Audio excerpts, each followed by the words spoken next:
My administration takes on new action to lower the cost for American families. You know, I ran for president to rebuild the backbone of the country. I know you're tired of hearing me say that. That was the reason I ran. And began to build the economy from the bottom up and the middle out. And in 2 years, we made real progress. And growth is up, wages are up. And over the last 2 years, more Americans have applied to start a small business than any year on record. And everybody applies for a new small business. That's about hope. And our economic plan is working. And it's important part of that plan is promoting fair competition across the entire economy. You heard me say that capitalism without competition isn't capitalism. It is just simply exploitation. And so that's why we've been more outspoken about promoting competition than any president since Teddy Roosevelt. And that's why I've created the Competition Council, which you see around this table. That's why when we last met in September at the council, we challenged them to come up with new ways to deal with, eliminate unfair hidden fees known as junk fees and that sneak up on consumers. So this group stepped up. As a result, we're requiring internet providers to list fees up front on clear, easy-to-read labels, just like the labels on food products you buy. And now you can compare your choices easily to find the best deal that you want to go to. We also convinced major airlines to rebook cancellation flights for free rather than charging customers for rebooking. We pushed banks to ditch surprise overdraft and bounce check fees, saving Americans an estimated $1 billion a year as a consequence of that. And last month, we took a big step toward promoting competition in the labor market when the Federal Trade Commission proposed a rule banning non-compete agreements for 30 million Americans. 30 million Americans. You worked as a bellhop in one hotel, you couldn't go across the street to another hotel to be able to make $2 a week more or $2 a day more. And these contracts that say you can't do a job in the same field, even if it's a better deal, like a security guard who wants to take a job across town. But you can't because you signed a non-compete agreement. I think it's wrong. I think we all think it's wrong. And now today, the Consumer Financial Protection Bureau is proposing a new rule to lower credit card late fees. Right now, credit card companies charge an average of $31 whenever you can't pay your bill on time. That's on top of the interest that you're already paying. Now, nobody's saying that you shouldn't pay your fees on time, and no one says the bank should lend you money for free. But that's what banks charge interest for.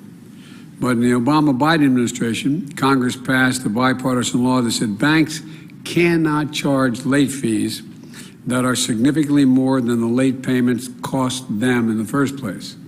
And so, well, it doesn't cost $31 for a bank to process, but not anymore after today. Today's rule proposes to cut those fees from $31 on average to $8. That change is expected to save tens of millions of dollars for Americans, roughly $9 billion a year in total savings. And over the next few weeks, my team is going to meet with state and local officials across the country to identify things they can do to crack down on junk fees in their own jurisdictions. And today, I'm also calling on Congress to pass the Junk Free Protection Act, to ban 4 of the most frustrating charges Americans face. The first one of those is some airlines charge extra to pick your seat, including for parents who just want to sit next to their child on the plane. They charge extra. You don't know that going in, though, and it's wrong. Secondly, when you book a hotel, you should see the full cost right then and there instead of getting hit with what's called a resort fee, which can be over $50 a night and when you check out. And third, you should be able to switch your internet, cable, or cell phone plan without the $200 early termination penalty some of these companies charge. And fourth, you should lower the huge service fees that companies like Ticketmaster slap onto tickets for concerts or sporting events that can easily add hundreds of bucks to a family's night out. Congress should pass the Junk-Free Protection Act so we can crack down on these fees and give hardworking Americans just a little bit more breathing room. Look, the bottom line is this. These unfair fees add up. It's a basic question of fairness. And with the help of the folks in this room, we're going to keep building an economy that's fair, an economy that's competitive, and an economy that works for everyone. Now, I'm going to turn this over to Director Chopra, and you fire away. The floor is yours. Well, thank you, Mr. President. You know, back in the day when credit cards just started get going, if you were late on your payment, you just got a tiny late fee, a little bit of a nudge to remind you. But you know, today, $30 million in penalties are charged on Americans every day. That's $12 billion a year. That really bites people's budgets. So what we did is we took a look at the law and the rules, and we found a legal loophole that credit card companies have been exploiting to charge billions of extra dollars way beyond their costs and way unjustified to deter late payments. And think about it right now. People are seeing their bills from holiday travel, from Christmas gifts. They want to be able to pay it back. But we see across the economy businesses building a model on these junk fees. So we have launched the process to cut those fees down from $12 billion, and we project, as the President mentioned, will save people $9 billion a year. That's just one fee.